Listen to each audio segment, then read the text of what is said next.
Doctor Mohammad ইউনূসের মতো লোকরা ক্ষুদ্র ঋণের ব্যবসা করে এত বড় হয়ে গেছেন। উনি এই দুই নেতা আওয়ামী লীগ বিএনপিকে বিদায় করে দিয়ে উনি গত টার্মে আপনারা জানেন উনি প্রধানমন্ত্রী হইতে চাইছিলেন। এইবারও উনি ষড়যন্ত্র করে আবারও উনি প্রধানমন্ত্রী হইতে চান।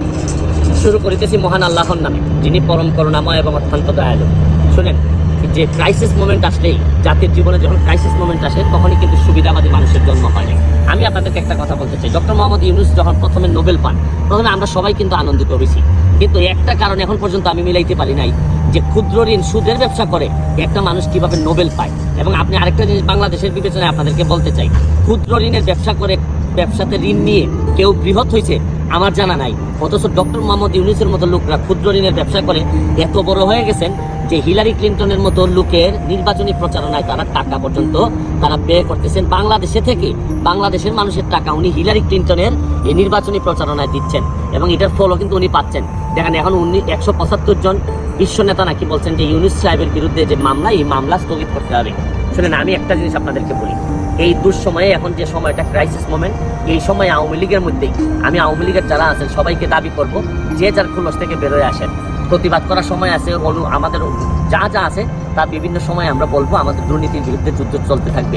কিন্তু এখন মনে রাখবেন যে জননেত্রী শেখ হাসিনা, আমি বারবার বলছি যে উনি যদি না থাকেন তাহলে আমাদের মতো মানুষের প্রতিবাদ করার সাহসও থাকবে না, কারণ উনি বঙ্গবন্ধু কন্যা বলেই আজকে আমাদের এরকম প্রতিবাদ করার সাহস আমরা পাচ্ছি। শুনেন, দেশের মধ্যে দুই দলের মধ্যে বিভক্তি থাকতে পারে, কিন্তু আরেক দলকে পরাজিত করার জন্য বিদেশের যারা, আপনারা জানেন যে এই আমেরিকা কিন্তু ইতিহাসের পুনরাবৃত্তি। 71 সালের যুদ্ধের সময় আমেরিকা আমাদের বিরোধিতা করছে, এখন যখন বাংলাদেশ যখন অন্য লেভেলে চলে যাচ্ছে উন্নয়নের দিক থেকে, তখন কিন্তু আমেরিকা আমাদের বিরোধিতা করতেছে।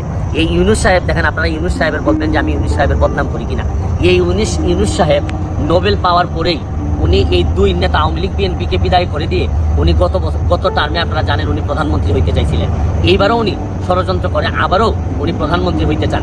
একটা মানুষ যখন বারবার প্রধানমন্ত্রী হইতে চান, তখন উনি কিন্তু মনে রাখবেন যে তার মনের মধ্যে কিন্তু কোনো ভালো জিনিস নাই।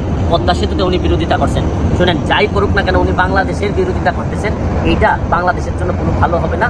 এবং উনি যত বড় নোবেল বিজয়ী হন না কেন, নিজের দেশের বিরোধিতা করে আমার মনে হয় উনি কোনোদিন মানুষের মনে জায়গা নিতে পারবেন না। এই জন্য সর্বশেষে একটা কথা বলতে চাই, দুঃসময়ে দাঁড়ানোই কিন্তু বঙ্গবন্ধুর আদর্শের সৈনিকের কাজ। আমি মাননীয় প্রধানমন্ত্রী জননেত্রী শেখ হাসিনাকে বলবো, বহুত যুদ্ধ জয় করে আপনি আসছেন, 21 গ্রেনেড হামলার মতো এই হামলা থেকে আপনি বেঁচে আসছেন।